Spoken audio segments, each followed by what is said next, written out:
One Final Sunset by Hodd.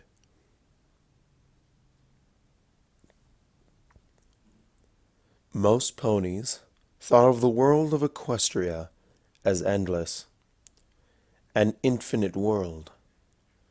But those ponies are all gone now, and my job of raising and lowering the sun had become all for naught.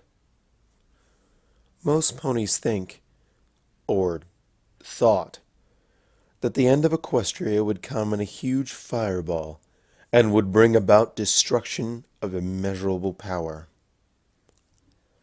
This is not so. Equestria did not fold into a massive abyss, or become alight with the flames of destruction, or rot in the pestilence of disease, or any of these atrocities. It was very peaceful, in fact. You may be asking exactly where every pony went. To put it plainly, they all simply faded away into time, and I stood vigil over an empty harbor, somehow hoping a ship of hope would moor soon.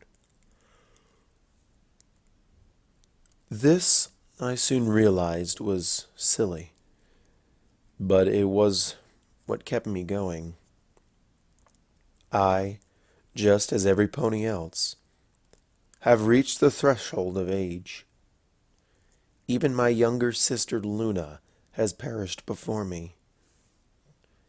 And soon I grow tired. I raised the sun, I lowered the sun. It was my usual day. I could always fend off the boredom, but the loneliness was what plagued me. Day after day I perform the same routine, hoping that some sort of life will spring forth and give me purpose. But these hopes faded after centuries of solitude. As to why they are gone, quite simply, they stopped reproducing. My subjects felt no desire to continue their bloodlines. They were completely content with growing old with their spouses and friends, not having to worry about a house full of foals to care for. I pleaded with them to reconsider. But time and time again, they simply smiled and said that they were perfectly happy, and that there was no sense in making a new generation. I was confused, baffled. I had never even heard of such a strange happening. Every pony, everywhere, was completely happy with their lives. It was then that I realized what exactly was happening. Equestria had fulfilled its purpose.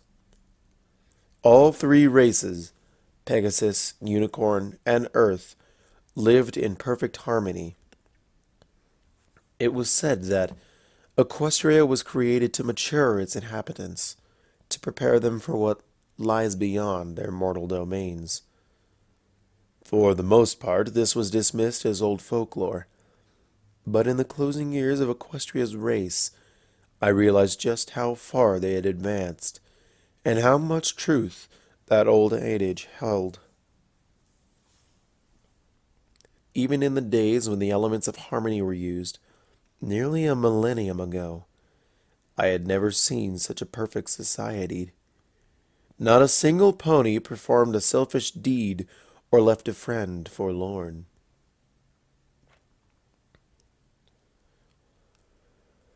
As the last inhabitant of Equestria exhaled her last breath, a wide, content smile spread across her face as she looked me in the eyes, as if to tell me everything was going to be okay.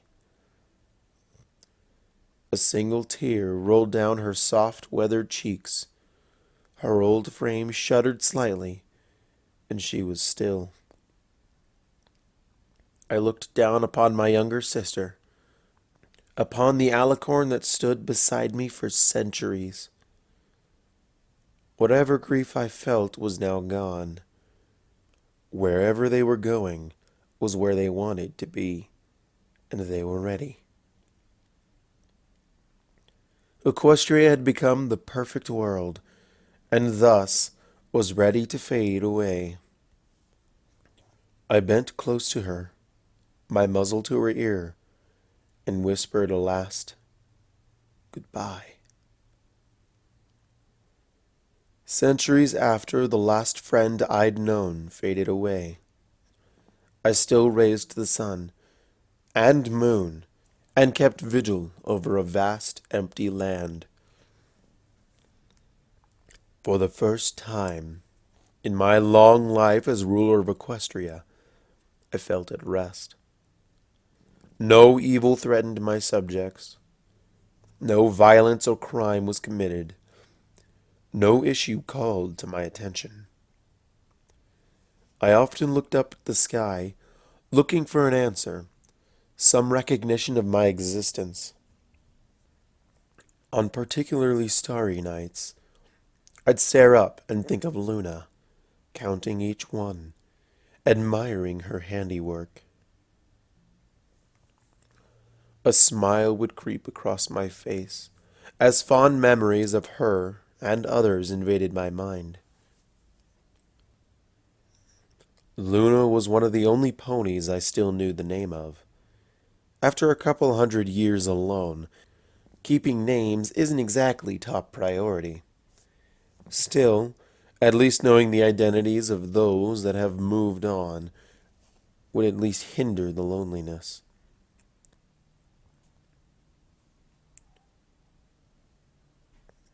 Sometimes I would forget that anyone else ever existed. After a certain amount of time, things begin to seem normal that way. I couldn't even seem to remember their voices or appearances. One night, I decided to visit my old room, a place I had not been in many, many years.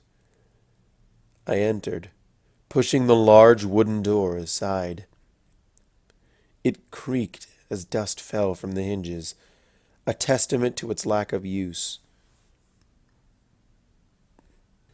A small magical fire still burned, lighting the room dimly with flickering shadows and a faint orange glow. Cobwebs hung low and spanned all around the room. My bed, that I once rested in, sat in gathered layers of dust, revealing how long it had been since I had last set hoof in here. As I traversed the room, I noticed a faint glimmer. I looked to the source just under the bed. It appeared to be a small paper roll with a shiny red ribbon securing it into a cylinder. There was a certain familiarity to it. With a puzzled look, I levitated it just in front of my face and studied it. Dear Princess Celestia, today I learned that your friends are the most important people in your life, and with them, every day is simply that much better. During my time in Ponyville, I've not only gained friends, but learned the valuable role they play every day. It's hard to imagine just a day without them. Your faithful student, Twilight Sparkle. I gasped slightly and felt myself tear up.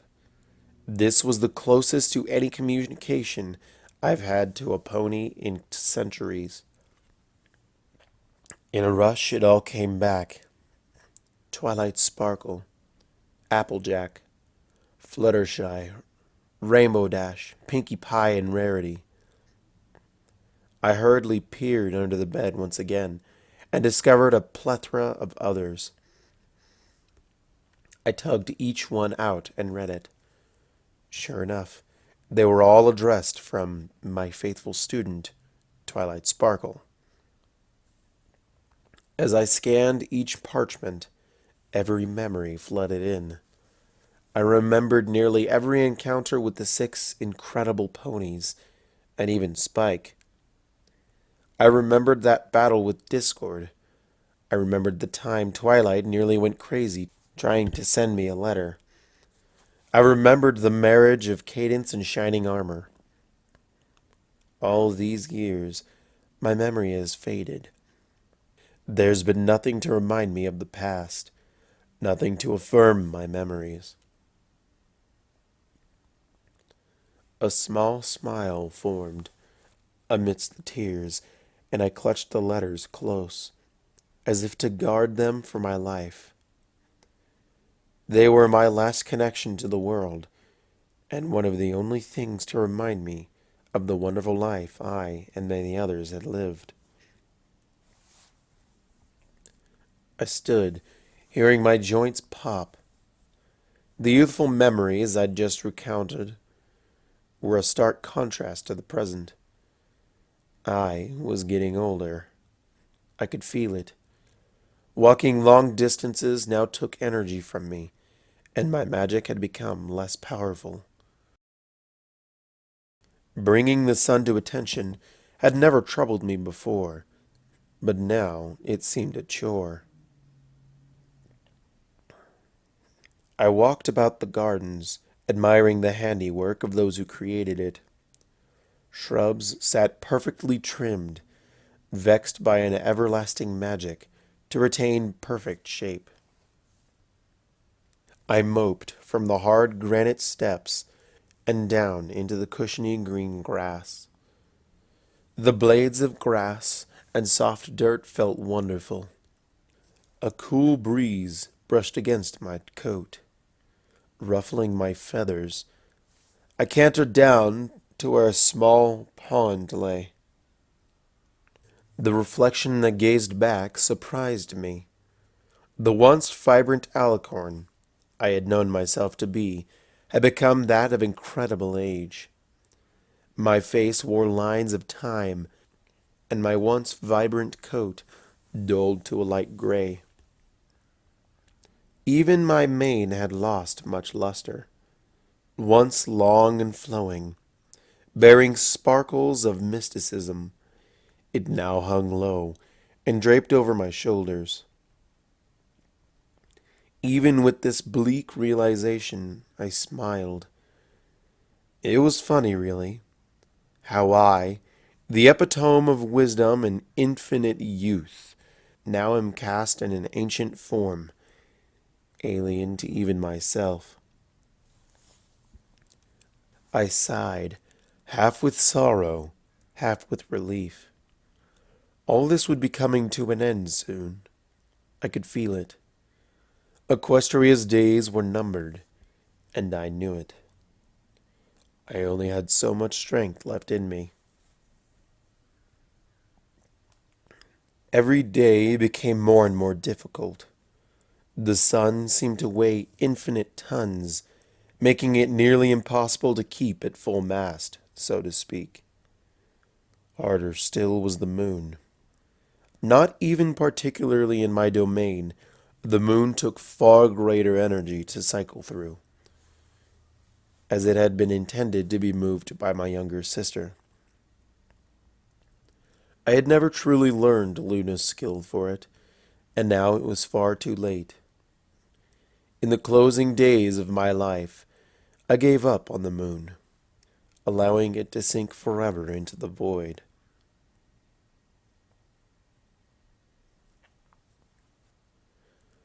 Equestria had lasted many millennia, but now it was time. Each day grew more and more tiring, and for the last day, I put forth a greater effort than I ever had, causing the sun to shine more radiantly than ever before. I spent most of the day wandering on weak legs, peering out windows and admiring the beauty that this world had to offer me. One final time. Rays of light shot across valleys and beamed through trees, sending spears of radiance across the land. I found a particular spot on a tower balcony, high above the parapets that adorned the now faded castle. I watched the sun slowly glide by. A slow breeze skirted by, drawing my attention towards the valley. The ever-free forest loomed over a small cluster of buildings. A town square, an apple farm, a school building, and a treehouse were still standing. I smiled with a tear in my eye, recalling faintly the cheery faces and smiles of those who occupied the spaces. A small river snaked along, meandering into the desert. Appaloosa stood just beyond, squat and simple. The faintest of glimmers indicated the ancient testament of what was once the Crystal Empire. Equestria had been a wonderful place, full of grace, beauty, and charm. Fond memories of bustling Canterlot streets filled my mind. Ponies trotting along, telling tales of their days and adventures. The Wonderbolts flew overhead, practicing for a big performance. Quiet soiree music floated between city streets. Foals and mothers window shopped, husbands in tow. It was all so perfect. Bringing myself back from my stupor, I peered west, bittersweetly taking note of the sinking sun. With that, I descended the tower stairs, small tears forming at the insides of my eyes. Soon I would rejoin all those that moved on. Soon I would see my friends once more. My hooves clopped quietly against the marble steps, echoing through the hollow memory that was my home. With slow, gliding steps, I reached the large oaken door of my chambers. My hoof glided along the bed as I walked in, sighing heavily.